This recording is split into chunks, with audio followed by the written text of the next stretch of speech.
Halo semuanya, selamat datang di Baling Harapan, bahas lingkungan, bahas masa depan. Oh iya, sebelumnya aku mau ngucapin selamat Hari Lingkungan Hidup Sedunia tahun 2021. Tapi apa yang mau diselamatin kalau lingkungan hidupnya aja nggak selamat? Nah, sedikit berefleksi nih teman-teman. Tahu nggak sih, faktanya kita dan bumi kita sedang berada di fase krisis. Ya, krisis iklim. Krisis iklim adalah kondisi di mana gas efek rumah kaca seperti karbon dioksida, metana, freon, dan gas emisi buruk lainnya mengalami peningkatan secara drastis yang kemudian membuat suhu bumi kita menjadi lebih panas. Suhu bumi yang panas ini akan menyebabkan iklim dan cuaca kita berubah secara ekstrim loh.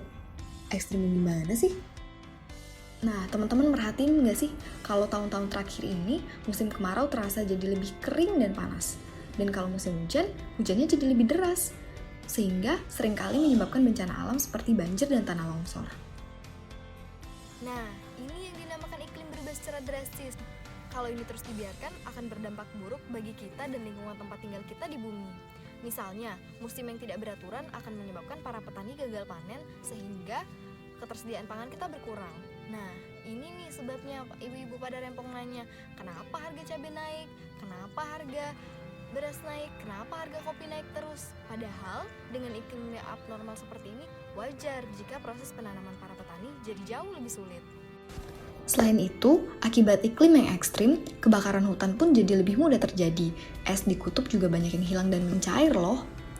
Nah, ini pada akhirnya akan menghilangkan habitat dan punahnya spesies satwa dan fauna di muka bumi. Krisis iklim ini juga membuat kuantitas dan kualitas air bersih jadi menurun. Kesehatan kita pun juga akan terganggu karena daya tahan tubuh yang berkurang dan masih banyak lagi dampak negatif lainnya. Terus ini disebabkan oleh apa sih? Nah, ini disebabkan oleh aktivitas manusia yang merugikan ekosistem, seperti penebangan hutan secara besar-besaran, konsumsi bakar fosil yang berlebihan, penggunaan kendaraan pribadi yang masif, dan lainnya. Semua membuat suhu bumi jadi lebih panas. Bahkan prediksi para ilmuwan, waktu yang tersisa untuk kita menyelamatkan ekosistem dari krisis iklim hanya sampai tahun 2050. Wah, serem banget kan ya? Tapi kita masih punya waktu kok untuk memperbaikinya. Aku dan kamu bisa jadi solusi. Kita bisa menggalakkan restorasi ekosistem mulai dari diri sendiri dan lingkungan sekitar kita.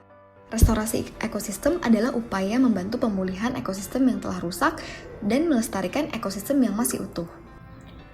Nah, caranya gimana? Nah, untuk tahu contohnya, ikutin keseharian aku ya. Pertama, teman-teman bisa mulai dari rumah sendiri, misalnya dengan memberdayakan tanah atau lahan di sekitar rumah. Menanam dan berkebun bisa berkontribusi dalam mengurangi gas karbon dioksida.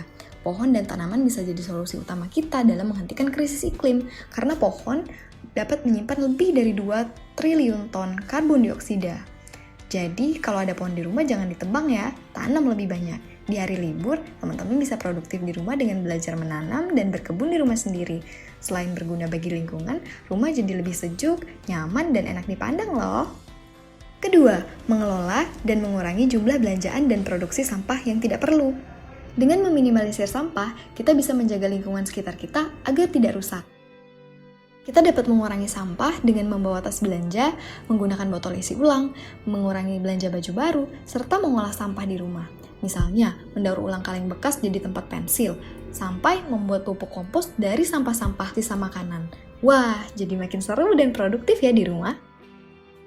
Ketiga, yuk kurangi penggunaan kendaraan pribadimu. Jika hanya jajan keluar rumah, tidak perlu memakai motor, biasakan jalan kaki atau bersepeda. Terutama teman-teman yang tinggal di daerah perkotaan, terdapat banyak alternatif transportasi murah dan nyaman seperti KRL, LRT, dan angkutan umum lainnya. Dengan ini, polusi udara akan berkurang dan banyak berjalan juga bisa menyehatkan tubuh loh. Nah, sebenarnya masih banyak lagi yang bisa kita lakukan. Teman-teman bisa eksplor sendiri ya. Jadi tidak hanya aksi yang besar, restorasi ekosistem bisa dimulai dari kebiasaan pribadi. Aksi-aksi kecil dalam keseharian kita pun bisa berkontribusi untuk memulihkan ekosistem di sekitar kita. Oleh karena itu, jadilah bagian dari solusi. Kita bisa bangun kembali ekosistem yang lebih baik. Terima kasih, sampai jumpa di vlog Baling Harapan selanjutnya. Dadah!